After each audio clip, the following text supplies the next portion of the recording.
Sigurni smo da ste bar jednom bili u situaciji da ste zbog obaveza ili vas je uhvatio san, bili prinuđeni da ostavite knjigu po strani, baš onda kada vam je bio najzanimljiviji deo. I da ste toliko bili znatiželjni šta će se događati u nastavku priče, da niste mogli da dočekate te prve slobodne minute kako biste nastavili sa čitanjem. Od skoro u Srbiji konačno postoji alternativa. Knjige sada možemo i da slušamo.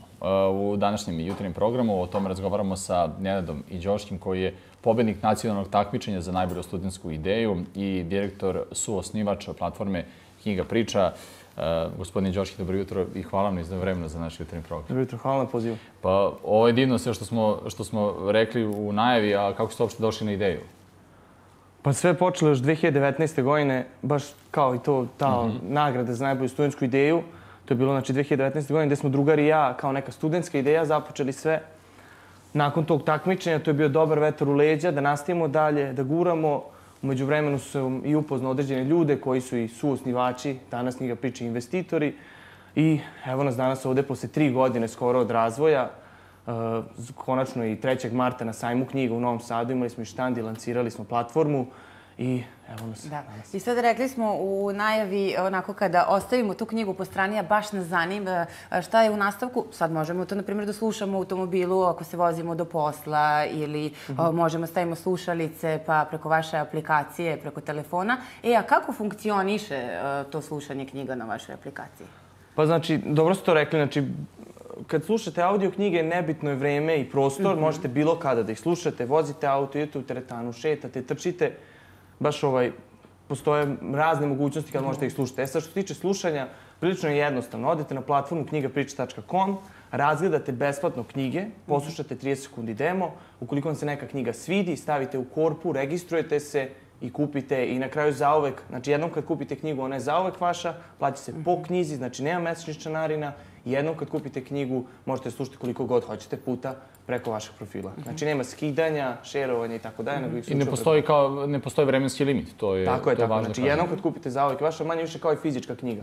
Kad je kupite, ona je vaša i možete da je čitate kad hoćete, koliko god puta hoćete. Ajde sad da kažemo, dobro ste mi šlagvor dali za ono što ćete izaći u susret našim gledalcima. Vi ste napravili promo kod RTV, je li tako? Tako je. Znači napravili smo promo kod i svi ljudi mogu da iskoriste taj promo kod, da odu na knjigapriča.com, ukoliko žele kupe knjigu, kad odu u korpu, ukucaju RTV velikim slovima, dobiju 10% popusta na kupovinu i eto, na taj način mogu da uđu u taj svet audio knjiga i da probaju ovaj novi alternativni način čitanja.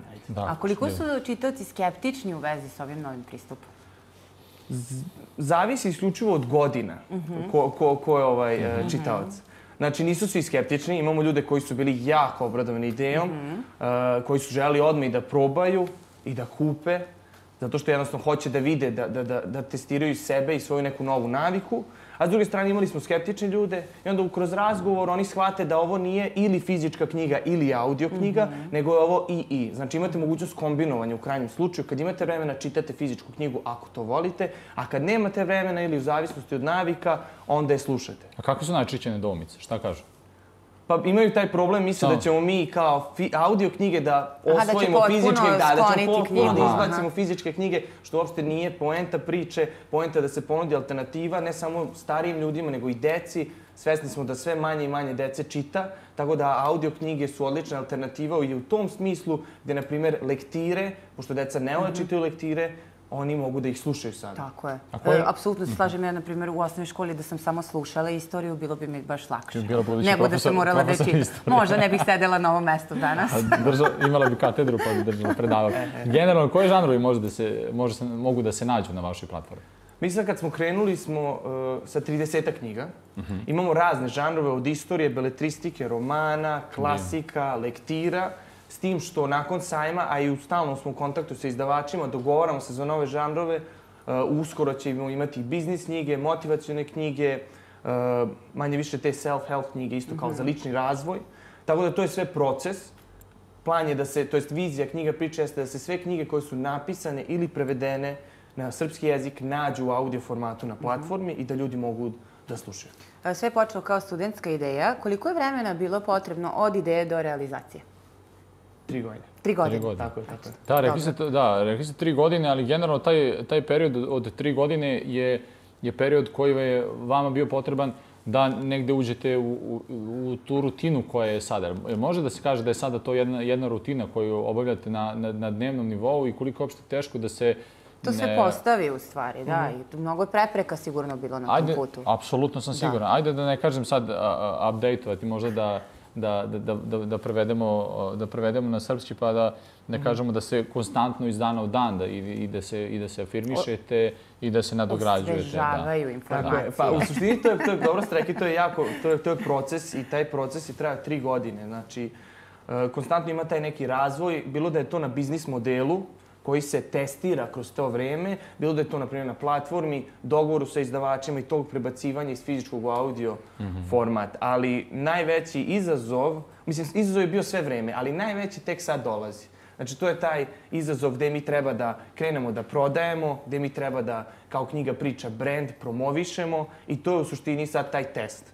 Ljudi su, zato smo i mi bili na sajmu knjiga kao imali svoj štand kao jednu promociju u suštini audio knjiga, pa tek onda knjiga priča, jer je to neka nova navika koja treba da se na neki način usadi i da postane manje više ta navika kod čitaoca postojećih, a i naravno kod onih ljudi koji uopšte ne čitaju, jer i to je isto ciljna grupa, zato što ti ljudi koji ne čitaju, postoje razni razlozi, ali mislimo da na ovaj način možemo da im olakšamo te probleme. Da, ali sad ovako kada razmišljam, onda na ovaj način možete baš onako pomoći ljudima koji imaju možda smetnje u vidu, pa mogu da slušaju ono što ih zanima. Ima zapravo smo u toku ovih 3 godine, baš smo imali par puta da nam ljudi priđu sa tim, da oni imaju možda osobu koja je starija, koja je slabovida ili slepa, i onda su oni izrazili veliku onako zainteresovanost za to i ja ih sve pozivam da i ovom prilikom još jednom odu na knjigapriča.com, iskoriste taj promo kod RTV i da na neki način barem jednu knjigu uzmu, da puste ljudima, da probaju, da vide dalje to za njih i onda nakon toga mogu da sude dalje, da li da nastave ovaj način ili da kombinuju ili da se samo vrate na fizičku knjigu. Dobro, to je jedna od pozitivnih strana. Sigurno ima i onih ljudi, sigurno ste možda i čuli komentare da kažu, evo sad sve kako vreme napreduje, kako idu godine, žele da na što lakši način da se ne uzme knjiga, da se ne pročita, pa samo ćemo slušati, pa gde je ono prelistavanje, pa gde je ta koncentracija. Da li ste imali takav vid komentara? Imali smo, kako nismo. Imali smo, nije u toliko velikoj meri, ali se roditelji određeni su bili zabrinuti za to i jedini problem što možda ti ljudi ne vide jeste da danas sve manje i manje deca žele čitaju. I ako ih vi terate da čitaju, oni će se izvinjati i neće čitati. I onda baš smo imali konkretno jedan razgovor, raspravu sam imao sa jednim roditeljom, gde sam rekao da nije sporno, nek bude da je tako. Mi svako ciljamo sve starije generacije, ne ove male generacije od 1. do, na primjer, 7. razreda, oni hoće, čitaju, slušaju roditelje, bitne su im ocene. Sad što se ide kasnije... Posle 13. godine je problem. Tako je, što se ide kasnije, oni sve manje i manje im je bitna ocena i sve manje i manje im je bitno to što se čita i bitni su im mišljenja roditelja u tom smislu. Sećam se i ja kako je meni bilo. I onda mi im kažemo da ne teraju decu na nešto što neće, nego nekim ponude ili. To je znači i fizička knjiga i audio knjiga, jer oni kroz audio knjigu možda mogu i da zavole tu fizičku knjigu. Da, ali svakako su na telefonima, pa zar nije bolje takav neki sadržaj da isprate nego gomilu sadržaja koji ne bi trebalo pratiti? Tako je, ali opet problem dolazi tu da se nije sukob ovo. Znači mi nećemo da njihova deca u potpunosti pređu u audio format, nego jednostavno ako imaju, na primjer, neku tešku lektiru, Don Quixote, koja možete naći u audio formatu kod nas, ako neće da je čitaju, neke poslušaju, možda kroz to slušanje kažu, pa ajde još jednom da je pročitam. Znači, postoji razne načini kako da se zavoli čitanje knjiga. Sad, da li je to kroz audio, pa u fizičke ili kroz fizičke u audio ili kombinacija oba, totalno nebitno. Najvažnije je na kraju stvari rezultat i da ljudi isprate i gradivo, a i uopšte štivo koje žele da isprate na bilo koji način. Tako je, da čitaju, da slušaju, kako god. Ono što me samo interesuje, pričali smo da je sve počelo kao studentska ideja, 3 godine trajao taj proces do realizacije. Kad ste shvatili da bi od toga mogao nastati dobar biznis?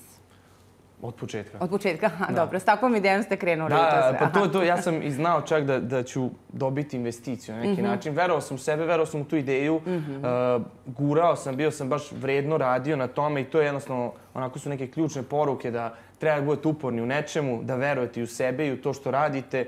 jer na kraju krajeva će se sve, kocke će se sklopiti i bit će vam, ispunit će vam se želja. A ovo je moja želja bila od početka, od samog starta. Kad sam video koliko su ljudi bili zainteresovani, koliko su davali podršku, naravno, nije sve bilo med i mleko, imali smo i neke padove, išli smo na neke takmičenja gde nismo dobili ni jednu nagradu. Ali niste odustali, pa ste postali pobednik. Tako je, na kraju krajeva nisam odustao i gurali smo i evo nas ovde. Ja, to može da se onako definiše kao jedna poruka za sve one koji su sada trenutno u periodu kada ste vi počinjeni. Da se ne odustaje i da ide samo...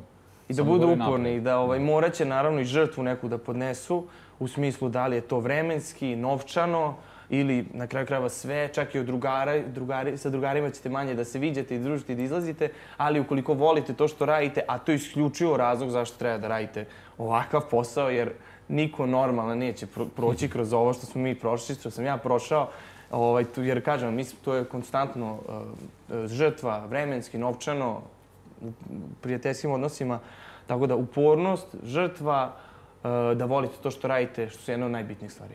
Krećete se, samo za kraj kratko, krećete se u krugu ljudi koji razmišljaju tako inovativno poput vas. Šta kažete, kako u 21. veku izmisliti nešto, a da je nova ideja? Kako doći na tu ideju? Da, to je dobro pitanje. U kom smeru da ide naše razmišljanje ili razmišljanje budućih Pa možda najviše ako vidite da postoji neki problem koji vas kopka i koji hoćete da rešite ili nešto što loše funkcioniše da vi napravite bolje. Mi smo konkretno, to jest ja sam konkretno video da tu postoji problem da nema audio knjiga na srpskom jeziku. Znači, ja se razumemo, postoje na engleskom. I dosta ljudi sluša na engleskom, ali nije isto kad se sluša na engleskom i kad se sluša na srpskom. Ja sam video taj problem, to nešto loše, pa sam ispravio na ovaj način s knjiga priča i generalno možda tako da se postave. Eto, tako ćemo i mi da razmišljamo. Da li ste više poslušali u ovom periodu ili pročitali knjiga do nastanka ove priče? Više sam pročitao. Tako je. Pročitao sam, ja još čitam, eto, na primjer, neke 3 godine. Kad sam ušao u ovaj biznis svet, onda sam počeo da čitam, to je možda čak i knjiga koja me aktivirala u tom smeru. Znači, prvo sam pročitao knjigu, pa sam onda ušao u taj svet. Koja je to knjiga? Autobiografija od Steve Jobsa. To mi je baš otvorilo onako sve da je moguće neke stvari uraditi i promeniti. I dalje čitam konstantno i jedva čekam da se dogovorimo s određenim izdavačima koji su za mene, za moj žanr knjiga i da pređemo na audio format, pogotovo što ja stalno putujem, ako niš drugo, do Beograda, tih 2 sata puta bi bilo super da mogu na jedan način knjigu da konzumiram, a opet kući kad dođem, kad legnem malo da odmorim, da čitam tu fizičku knjigu i to je ta kombinacija o kojoj pričam da je moguće i tako. Tako da, 2 sata ako idu automobilom, ako idu vozom, onda i brže, i sat vremena. Sat vremena u oba pravca. Tako je, pa ima i toga, ima sad ovaj brzi voz, tako da mogu i na taj način. Mogu knjigu malo brže da slušam. Tako je, tako je. Šalimo se malo. Nenade, hvala mnogo na razgovoru. Ja se nadam da ćemo mi, kao što o Steve Jobsu čitamo, čitati jednom i o vama. Krenuo je on iz Palo Alta, zašto naš Nenad ne bi krenuo iz Novog Sada? Iz studija RTV-a. Prvo sa sajma koji ste bili ste naš gost, specijalno sajmskoj emisiji, sad ovdje u našem jutarnjem programu. Evo još jednom da kažemo za kraj, za sve one koji žele da slušaju knjigu, knjigapriča.com, promo kod RTV, ukucaju i slušaju. Tako je. Eto, hvala lepo. Hvala mnogo. I puno sreće u nastavku. Hvala.